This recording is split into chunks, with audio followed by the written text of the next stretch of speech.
I've been running for a long time. Never lived in any one place for very long. You'll be safe at midnight. That'd mean a whole lot more coming from someone who wasn't dead.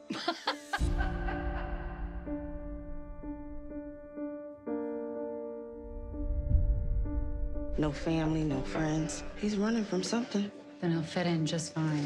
What's so special about this place? Midnight has been a haven for centuries. People like us make this home. What are you exactly? Vampire's one word for it. Usually I'm the freak in the room. You meet your neighbors yet? Joe, he watches over everyone. The Rev, I still haven't figured him out. I know Fiji's more than just a cat lady. And then there's Olivia. She's got more secrets than anyone. You fit in pretty well here, Mr. Psychic. Do you want to give me a reading? You'll meet your soulmate. Someone who sees how special you really are. Well, if you were gonna kiss me, now would be a good time. The bell that midnight sits upon, it's frayed, and evil is being drawn here. What is it you need to tell me?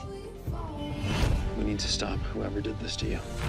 There's a prophecy. An army will rise to battle the evil and seal the bell forever. That army will be led by a man who can bridge the living and the dead. Why are you running? That's what I do. It's what I've always done. Except that for the first time ever, I feel like I've got a reason to stay put. She's sweet on you, but so far the only thing you brought here is trouble. I'm not scared of you. How about now? She's in danger. I'm not waiting. The Midnighters are gonna have to make a choice. To leave or to fight. To live in midnight, you need to know how to protect yourself and the people that you love. Welcome, guys. Welcome. How you guys doing today? Thanks for being here. Thank you for having us. That trailer, that was a lot of fun. Have you guys seen the episodes? Have you guys been able to take in the full production now? We were just discussing. I've seen the first 6. Have you also seen So have 6? I. Yeah. Okay. I've seen the first 4. I didn't have time to watch 5 and 6. So you don't know how it Charlaine's ends. busy. You know, I'd be Let the me last tell you. person to know how it ends. Okay, I want to start with you because it does start with you. I mean, what is it like for you to have your books turned into a TV show like this? I mean, how involved do you like to be on the process? I don't, because this is not me. I write the books. That's what I do. After that, it's over to somebody else for their vision of what I did, which never is exactly my vision of what I did. So I'm cool with that. You're cool with it, okay. Yeah. It's a bit of a collaboration, absolutely, when it comes to this part as far as the TV show. But when you're writing the books, I mean, how detailed do you envision it? Do you have everything, do you spend a lot of time sort of like getting the personalities, the Sure. look of them? Absolutely. It won't be a good book And it if won't- I'm not totally invested in it, and I am. I try to write the best book I can every time. After that, my responsibility is over. Yeah. And obviously, they brought a great I've been able to see a couple episodes myself. They did a great job with the characters. I mean, how obviously you did a great job as well. I mean, what was the differences like? How were the characters different? How they resulted in the show versus in the book? Obviously, they never look like the characters in my head, because how could they unless you did a weird autopsy on me? I tried. I fought the fight. I wanted him bleached and with piercings and tattoos. I They believe didn't let that. me. I believe that. Let him do it. Yeah, I'm all for that. It's like we don't like tattooed and pierced people now, which I think evidence suggests otherwise. So I enjoy seeing other people's interpretation of what I wrote, and I believe in the best actor for the part, not the actor that most resembles the book description. Yeah. Well, talking about best actors, here we go. Here we I mean, go. What was it like? Oh, There we hi. go. When you were reading the script, Small pool of actors.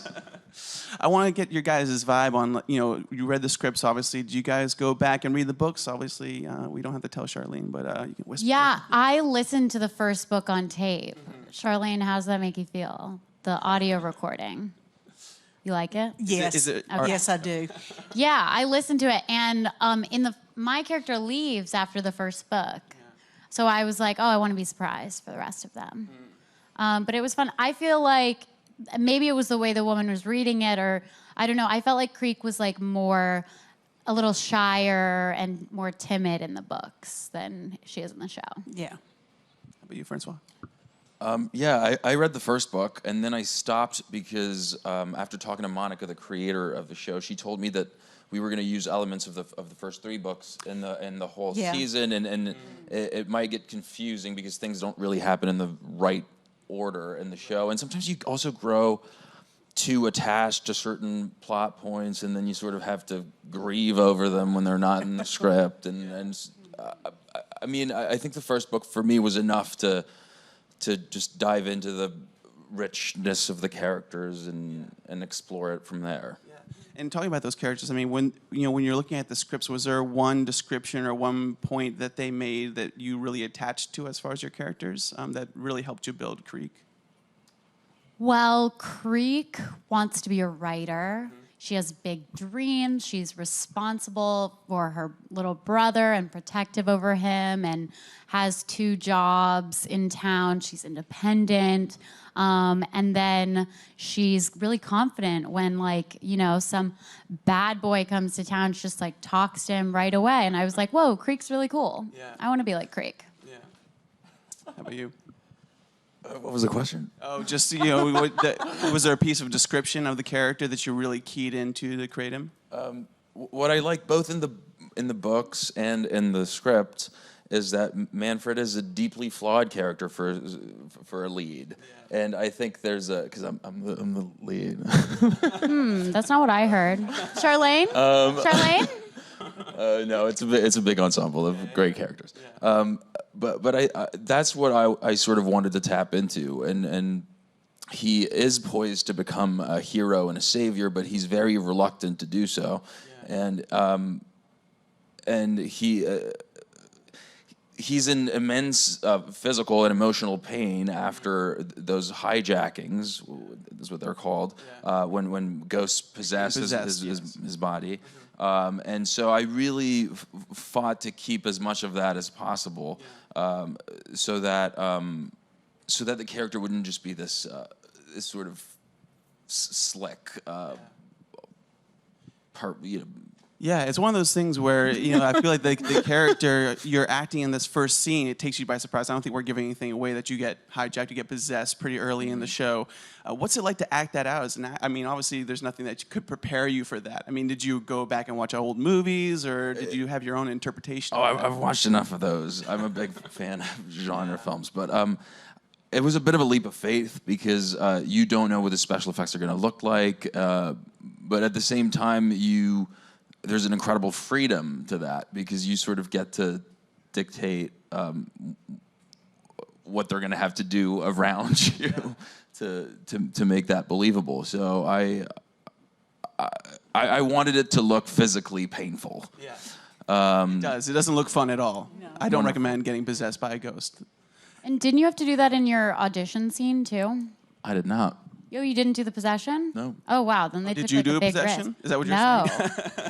I thought for some reason I just imagined you like alone in like I think an other office people room I think doing other that. people who auditioned before me had to. And it was so disastrous. Right, because it's risky. It's yeah. really risky. You just look too cool. You look too cool. They're like, we'll just take him as is. I guess he Let's can talk do about it. the audition. How was Sarah? How about, were you prepared, when you going in there for what the supernatural elements were for the show? Yeah, well, that's funny because my character is not supernatural. That we know of. Yeah, and doesn't really have any like powers or anything that you know of, but she does have a secret. But yeah, like Francois put it in a way that I think really sums it up. He was like, "Oh, we're all in like an action show, and there's danger and drama, and you're kind of in Dawson's Creek." And I was like, you know That's what? great. You're absolutely right about that. So I just got to play it like a small town girl in my mind, which was fun. And the only note that I got was like, Nils Ardenoplev, who did the pilot, was like, "Oh, I like your attitude. Can you do more of that?" And I was like, "Oh, like, yeah." Give more attitude. I like that's a great note. That's a great note. Let's talk about mystery a little bit. I mean, you talked about, the secret that you're keeping from the audience. You guys have to keep a lot of secrets when you create a show like this. Obviously, there's a lot of suspense built into the next episode, and Charlaine with the books. Can you guys talk a little bit about having to keep something a secret like this show? Obviously, your friends are asking you about it, I'm sure. Right. I mean, the books are available for everyone to read, and they're already New York Times bestseller. For sure. Yeah, but the show but don't go by the is- books. Don't go by the the books. that'd be a Right. mistake. For There sure. are many more surprises. Are there? Well, yeah, actually, Dylan, who plays Bobo, had read all the books, and he was just like throwing spoilers out at us left and right. That we were like, "What?" We're like, "Are you serious that happens?" Because they're gonna shock you. Yeah. But also, Joe Strong, who's an angel in our poster, that's a secret. Like I was just watching the episodes with my friends, and she was like, "Wait, do they all know that he's an angel?" And they don't. It's very Now good. we There's do. a lot of now. Well, you see from you all know. Oh, she meant the townspeople. Do the townspeople know that he's an angel? And it's just you don't know who knows what. Yeah, nobody knows anything. And Charlaine, I mean, when you're writing these books, you know, the people are reading them, they're coming up to you, they have questions. I mean, is it hard for you to keep secrets yourself? You know, once you're Oh, I just have to say, by the books, because the show has rearranged the order of all the revelations. Right. And after I watched the first episode, I thought, are there any secrets left in this town? Because you get a big in-your-face explosion of surprises in the first episode. But it turns out, yes, there are plenty. And also, you know, obviously people are very familiar with True Blood, which was based off of your books as well. I mean, I'm sure people are still coming up to you wondering how those characters end up in your opinion. You know, do you get it fielded a lot of those? Oh, as opposed to the books. Yeah, exactly. That's not my thing. I don't make judgments on the TV show. I didn't create it. I didn't direct it. I didn't cast it. That's Alan's vision. Yeah. So You just know whether you like it or not. I'm guessing you liked it. sure. And you like this. No. I love this. Yeah. This is great. I loved There you True go. Blood because it gave visibility to the books, and that's my thing. Absolutely. And I love this show. I've been made so welcome on the set, and I've enjoyed watching them film. Yeah. Do the actors get especially nervous when Charlene's walking around the set? You know? Yeah. I think the first time Charlaine came to set in Albuquerque, I had altitude sickness, and I was like, well, I still have to go and meet Charlaine. So I did. Oh, that's so sweet. Yeah. Did you have a lot of actors coming up to you, giving you baked goods, you know, saying, Weirdly, yes. Weirdly, that did happen. I feel so unthreatening and mild-mannered that I can't imagine I anybody feel like I being can guess scared of who me. brought baked Who? goods. Who brought you baked goods? Tell us. I love the fight sequences as well. I mean, did you guys, did you go through fight training, that sort of thing? I mean, what was the inspiration for those sequences? Well, I had just, I was just off a stint on Blind Spot in which I had to play a Navy SEAL, and so I had to look like an expert at all these sorts of things, which I'm not. And I was really happy to, for once, play a character who fights with his mind more, and also who's allowed to look sort of clumsy in all this. And the first time you see Manfred hold a gun, it's quite the sight. He's just not used to that. And so for me, all the fighting, mostly supernatural creatures looks even more real. Yeah. Because other characters are like Ariel and Dylan's characters are they're badasses. Real badasses. Yeah. Manfred sort of is more of a bum. Sarah, how was it like to go through the sequences? I don't think I had any fighting. Right, but being around. I had to run a those- little yeah, bit. Exactly, Yeah. running away from creatures. Yeah, I had to run. monsters, I had to drive a really old truck and park it right next to the whole cast and be shaken up and find those spot. And I was really scared about that. I think I pulled it off. We had arguments We had arguments. in the show. Oh, right. Yeah. You guys get along really well on the show. I mean, was that something when you guys first met? Was it on set, or would you guys get a couple chances to We hang met out on an before? airplane on the way to Albuquerque. Okay. Yeah. Hello, I'll be your love interest, that sort of thing. Yeah. Yeah, I was like, hi. It went And well, then he though. said hi. Yeah. It went well. I don't know why I was being quiet. And does the cast, obviously Albuquerque's not known for its scenic attractions. I mean, does the cast get along? You guys have some time to hang out? Well, it has a I think Albuquerque actually is known for its scenic attractions. It's beautiful. Okay. So yeah, people stayed like in really cool places by mountains. We had dinners. We got to know the Albuquerque nightlife, which I felt like it was a really good setting for Midnight Texas because it was full of. I've heard that Breaking Bad is very famous for shooting there as well. Yeah. When you guys were doing the fight sequences, that sort of thing? I mean, is the cast having fun with that? I mean, obviously there's a lot of. Are there practical effects to help along with the sort of supernatural elements? I'll let you take this one, Francois. Yeah. Sarah knows how much I love talking about the practical effects team. I mean, obviously there is some heavy CGI involved, but the special effects makeup team really insisted to have as much practical props as we could, and NBC just went for it. So when in the first episode, in the pilot, when you see ghosts lunging at me, those are real people on ropes, and that was pretty incredible. And so it's really helpful as an actor to have something to play against and not have it all be a little pink dot traveling across the room. Charlaine, were you surprised by any of the ways that they were doing the show on set when you were visiting? Oh, sure. For one thing, the cat wouldn't cooperate. The first cat, the initial Animals and kids, that's what they say, right? The cat was recast. Yeah, it was. It was. The cat got fired. Parisa was having so much trouble getting that cat to do what it was supposed to do, and she's allergic to cats. Oh, geez. So she had multiple problems in that scene, and I watched her try to cope with that cat over and over, and I thought, this is everything that they say about cats is true. Yeah. You just can't hurt them. It was not a trained cat.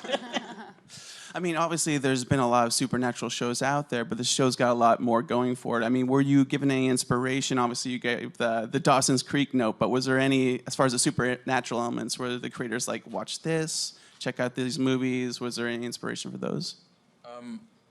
I don't know much about supernatural television, actually, but I watched a lot of horror films, and I think this is in many ways a throwback to late 80s, 90s horror visually, at least, and with all the practical effects, actually, and it's just stylistically, I think it reminded me of Beetlejuice a lot, tonally as well. There's nothing wrong with that. It's a really good thing because it's at once scary and funny. There's always a wit to the dialogue. There's an awareness of the genre. Like there's an awareness from the characters of the genre that they're in, and it's totally that genre, and also at the same time a deconstruction of the genre codes, which that's what appealed to me. Yeah. And the ceremonies that you have to perform are really interesting too. I mean, was it interesting? The powders and the incantations, that sort of thing. I mean, was it difficult to do those scenes? Well, I sat down with a few psychics before the pilot. Oh, you have to tell us about that. Come on. My favorite was Psychic Anna. She really let me in, and I didn't want a reading because I'm very skeptical of anything supernatural or religious, but at the same time, I'm incredibly scared. So you don't want him to cast something on you, obviously. I don't want to know my future. I don't want to talk to anyone, half dead. And so she sort of walked me through her way of performing a séance, and she says that basically. Whether it's a crystal ball or a Ouija board or cards, it's not about the props. Those are just tools that allow you to access that part of your mind or spirit. Yeah. And so Manfred uses different. He doesn't have a crystal ball, but he has a particular affection for the Ouija board. So yeah. Have you ever done that? Have you ever used the Ouija board, Sarah? Oh yeah, I did growing up all the time. Yeah. Yeah. Would it forecast anything? Being a I don't star know. of a NBC show or anything like that? I remember once telling, like, I mean, this is kind of mean. I feel like this is gonna make me look bad. Have to say it now. But we like told, it was like a group of girls, and we like told one of that, like we like had it be like, she's like, when am I gonna die? And we were like, in a month. And she was like really scared. Hopefully that time has passed. We told her it was us moving the board. Yeah. She's in the clear. Okay, that's good. I mean, That Charlene. was years ago. We're gonna trend our hashtag bully. Oh no, Charlene. I mean, when did your fascination with this world begin? I mean, obviously you've written a number of books around this world. I mean, when did that start for you? I wrote conventional mysteries for a number of years, and I just wanted to branch out and I guess release my inner supernatural person. I just think it's so interesting, the idea that there are things beyond what our senses can detect, and it makes the world so much more exciting if we can tap into that. And so I wanted to write about people who could, and of course the results are sometimes they're always interesting. Sometimes they're terrifying. Most often they're terrifying, I think. Yeah, there's a lot of scary stuff. Yeah. So stuff keeps you up at night, is what you're saying. Nothing keeps me up at night. What's the next book that should be turned into a TV show? Give us a scoop right now. Oh, well, that's a lovely thought from your lips to God's ears. I'm writing a completely new book now that's an alternate American history. And I'm just really excited about it. I like to write very different things because it kind of keeps my palette fresh. Like you all get to change roles with every production. I like to change what I'm doing with every series. Yeah. Great, guys. Well, we have some questions in the audience for you. We're going to start right here. Hi. So for your book, True Blood, to be a show on HBO and now this going to NBC, what's the difference between going from a premium network channel to regular network? A lot more people can watch it. I also have another TV series on Hallmark Movies and Mysteries, which is like the diametric opposite of HBO. So I've had some very different experiences. HBO can be more extreme, but also that extremity turns off some viewers. So I'm looking forward to having a show that's daring enough to be interesting, but not as violent or naked. Because that really bothers some people, and I really think this is that up exactly. This is really true to the spirit of the books, I think. Absolutely, it's fantastic. Okay, there's another question back there. Hey, I know the show hasn't aired yet, but have you been following any of the fans' comments or any of their like online talks that have been going on, or do you guys try to avoid that before the show? I started doing that a little bit, but I think I'm gonna have to stop very quickly. It's only gonna get worse from here. Well, it's just, a lot of people who were fans of the books will, but it happens with every adaptation of anything. Will complain that so and so is 140 pounds and not 128, and you're just like, or the color of your hair. I mean, like, I like what you said, Charlaine, about finding the essence of who these characters are and not necessarily a physical resemblance. Absolutely. I think once people see the show, I think you should check back on Twitter. Yeah, I think that will be a good move for you. We have one more question, I think, right there. Hey, guys. I know that you guys have at least one cast member from True Blood on this show, so I was wondering if there's like a chance that maybe you want to bring somebody else from that show into this series as well. Well, Peter was also in True Blood. Oh, Peter was on True Blood? Yeah, he was. I know, and here he's a vampire. And here's a vampire, but I don't know if there are any chances of a crossover. Have you heard about that? I think an official crossover would be a big legal problem. Oh, really? Yeah. With HBO and NBC? Would, because characters who have been in one TV series can't appear in another TV series without, so any character... Paid like 10 times.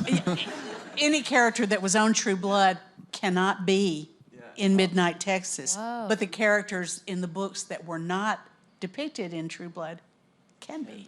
Oh, interesting. There we go. That's a great little tidbit right there. I appreciate There that. you go. I know. Guys, well, you absolutely have to check out Midnight Texas. It's on NBC. Tune in. And thanks so much for being here, guys. I appreciate it. Thank you. For having us.